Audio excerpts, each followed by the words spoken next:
A well-established mind, a mind which is in a state of samyukti, is referred to as a kalpavriksha. If you organize your mind to a certain level of organization, it in turn organizes the whole system. Your body, your emotion, your energies, everything gets organized in that direction. Once all these four dimensions of you, your physical body, your mind, your emotion and the fundamental life energies are organized in one direction, once you're like this, anything that you wish happens without even lifting a little finger actually. It would help to assist it with activity, but even without doing any activity, you can still manifest what you want if you organize these four dimensions in one direction and keep it unwavering in that direction for a certain period of time. Right now the problem with your mind is, every moment it is changing its direction. It is like you want to travel somewhere and every 2 steps if you keep changing your direction, the question of you reaching the destination is very remote unless it happens by chance. So, organizing our minds and in turn organizing the whole system and these 4 basic dimensions of who you are right now in one direction, if you do this, you are a kalpavriksha yourself. Anything that you wish will happen. But right now, if you look at your lives, everything that you have wished for till now, if it happens, you have finished. Everything and everybody that you have desired for, if all of that lands up in your house today, could you live with that? So if you want to become empowered, it is also important that you become responsible as to what you ask for and what you don't. Right now the world's situation is just this, we are hugely empowered with technology. Today it doesn't take six billion people to destroy this planet. One man by pressing the wrong button can destroy the whole planet. When we are empowered like this, it's very important that our physical action, emotional action, mental action and energy actions are controlled and properly directed. If it is not so, we become destructive, self-destructive. Right now, that is our problem.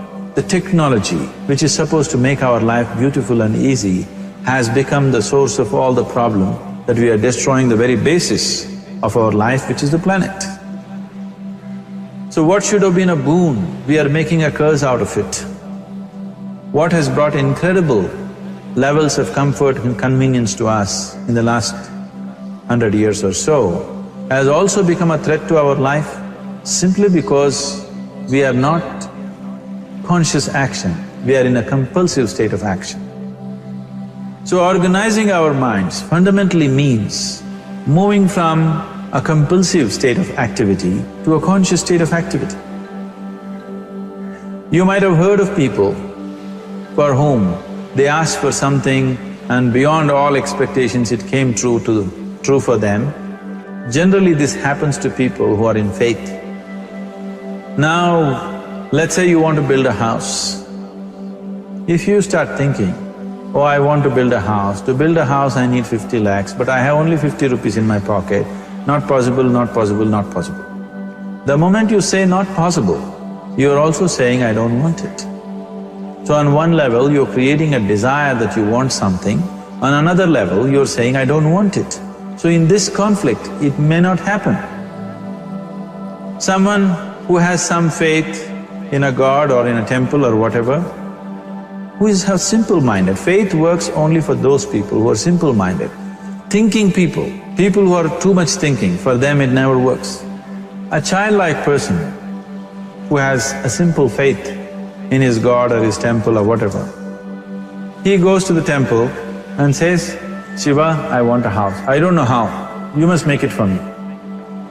Now in his mind there are no negative thoughts. Will it happen? Will it not happen? Is it possible? Is it not possible?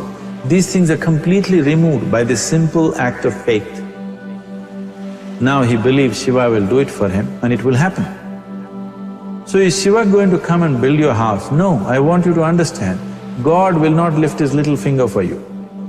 What you refer to as God is the source of creation. As a creator, he has done a phenomenal job, there's no question about it. Could you think of a better creation than this? Is it in anybody's imagination to think anything better than what is there right now? So as a creator, he has done his job wonderfully well. But if you want life to happen the way you want it, because right now, the very crux of your happiness and your well-being is this: if at all if you're unhappy, the only reason why you're unhappy is life is not happening the way you think it should happen. That's all it is. So if life is not happening the way you think it should happen, you're unhappy. If life happens the way you think it should happen, you are happy. It's as simple as that. So if life has to happen the way you think it should happen, first of all, how you think, with how much focus you think, how much stability is there in your thought, and how much reverberance is there in the thought process will determine whether your thought will become a reality or is it just an empty thought. Or how you do not create any impediments for your thought by creating negative thought process. Is something possible or not possible? Is destroying humanity. What is possible and not possible is not your business, it's nature's business. Your business is just to strive for what you want. Right now you're sitting here, if I ask you two simple questions, I want you to just look at this and answer this. Right now from where you're sitting, can you just fly off? You say no? Right now from where you're sitting, can you get up and walk? You'll say yes. What is the basis of this? Why you say no to flying and yes to walking? Because past experience of life, many times you've gotten up and walked, never did you fly off. Or in other words, you're using the past experience of life as a basis for deciding whether something is possible or not possible. Or in other words, you have decided that what has not happened till now cannot happen in your life in future. This is a disgrace to humanity and the human spirit. What has not happened till now on this planet can happen tomorrow. Human beings are capable of making it happen tomorrow. So what is possible and what is not possible is not your business.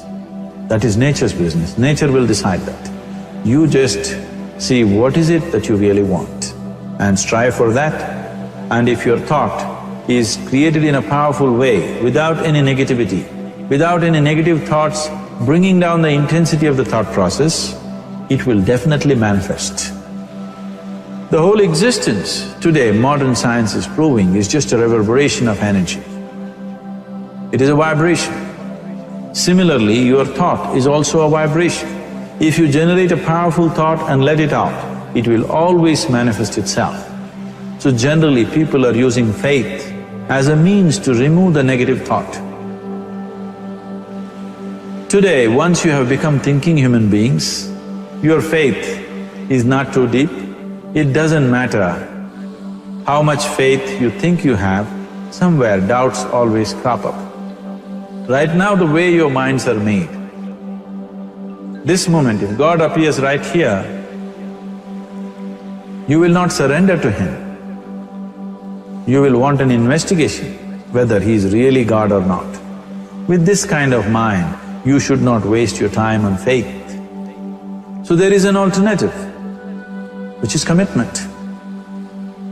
If you simply commit yourself to creating what you really care for, now once again, your thought gets organized in such a way, there is no such thing as whether it's possible or not possible. There is no hurdle in your thought process. Your thought flows freely towards what you want. Once this happens, making it happen will also naturally follow. So to create what you really care for, first and foremost thing is that what you want must be well manifested in your mind, that this is what I want. Is that what you really want? You must look at it, because any number of things in your life you have thought, this is it. The moment you reach there, you realize that's not it, it's the next one and the next one and the next one. So what is it that one really wants is one thing. First of all, we must explore. Once that is clear and we are committed to creating it, now there is a continuous process of thought in that direction. Once you can maintain a steady stream of thought without changing direction, definitely this is going to happen in your life, or it will definitely manifest as a reality in your life. So, either you make this human form into a kalpa vriksha, or you make it into one big mess, which is happening all over. One reason why we have not created the kind of world that all of us would want to live in is, too many people are busy looking up. Too many people are interested in other planets, they're not interested in this planet. But every aspect of their life they're checking out with other planets. And further, too many people are in service of heaven, they're not on service of this earth. I think right now we need people who are in service of this earth, not heaven. I believe if heaven is closer to divine than where we are, if that is so, I believe they're a little more organized than us, they don't need help from us. This has been a major problem on the planet. Anything that is valuable for a human being, anything that is good, the highest aspects of human life have unfortunately been exported to heaven. For example, if you say love, people say God is loving. We do not know whether God is loving or not. Human beings are capable of love. It is very, very important that people understand human beings are capable of love, human beings are capable of compassion, human beings are capable of joy and blissfulness. All the good things that are possible for a human being, unfortunately have been exported to heaven. If we want to create the kind of world that we want to, we need to understand whatever you refer to as God, the idea of God has entered our mind only because we have seen creation around us.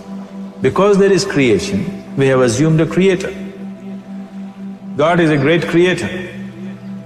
What you refer to as God is a source of creation. That source of creation has not failed us, has done a fantastic job. But now the question is about management. If you want to leave the management in the hands of the Creator, He will manage it in His own way, according to His agenda. But that's not what you want. You want life to happen the way you want it. Now, for example, let's say all of you here are the India soccer team for the next World Cup, and I am the coach. So these next 4 years, everything that you need to know about football is taught to you. Everything that I know about football is poured into you in so many ways. Now, the time to play the match has come. You're on the field and the ball comes near your foot, but you look at me, then it's no good. You've seen those coaches sitting there and boiling, nothing happens. Because now, once you're on the field, it's your job. So this is the same thing. The Creator has done a fantastic job.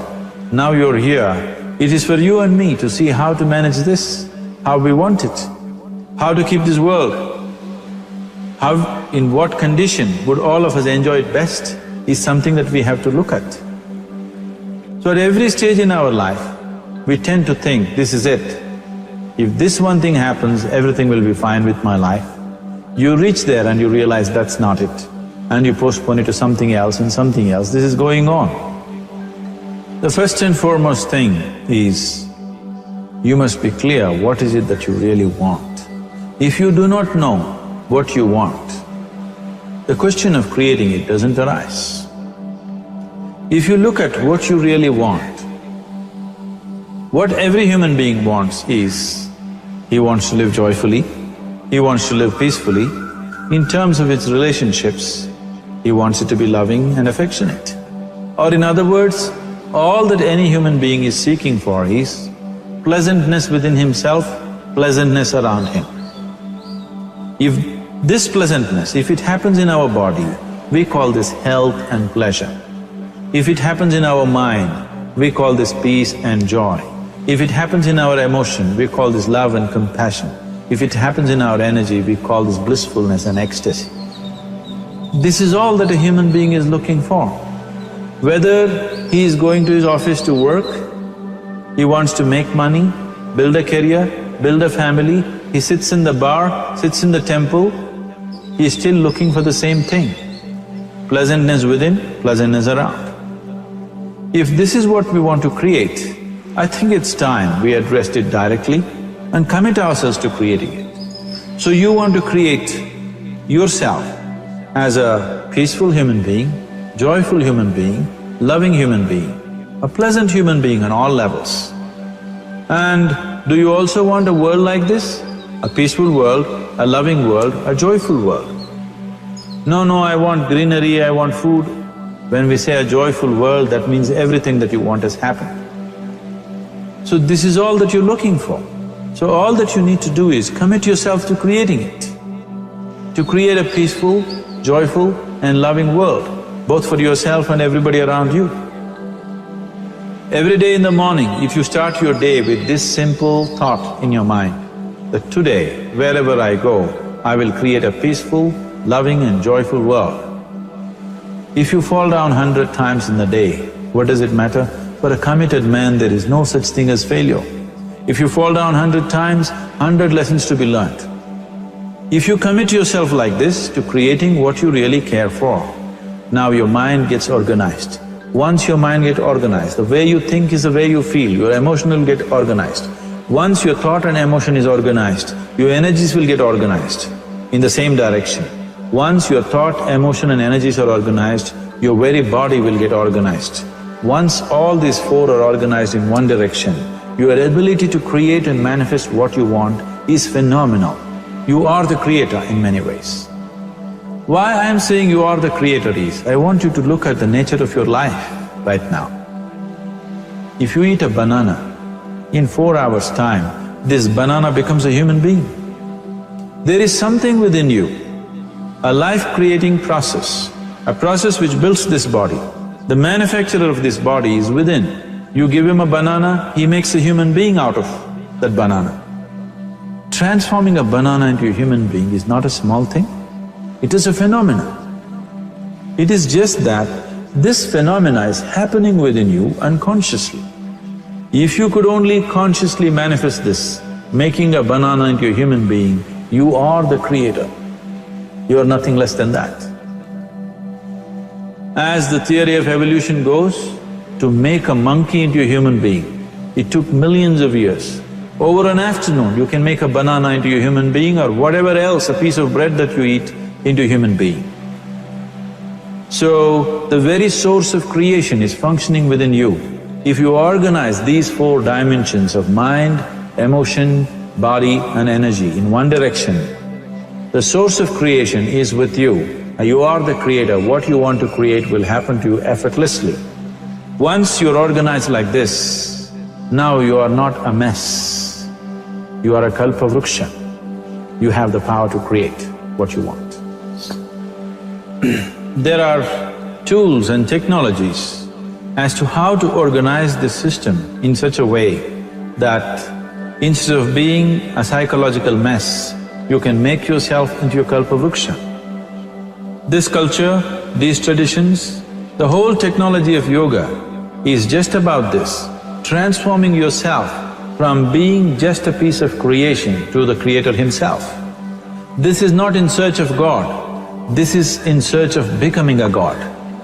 This is not in search of divine, this is in search of becoming divine, because that which you call as divine, that which is the source of existence, is throbbing within you every moment of your life.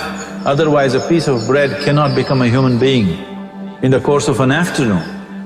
So, shifting from being just a piece of flesh and blood to becoming a creator, there is a whole science and technology for this. There are tools to make this happen. That which is the source of creation is functioning within you every moment of your life. It is just that, have you kept access to that dimension or not? Organizing the four basic elements of your life will give you that access. There are tools and technologies to do this. The whole science of yoga, the whole technology that we refer to as yoga is just about this, transforming yourself from being just a piece of creation to become a creator.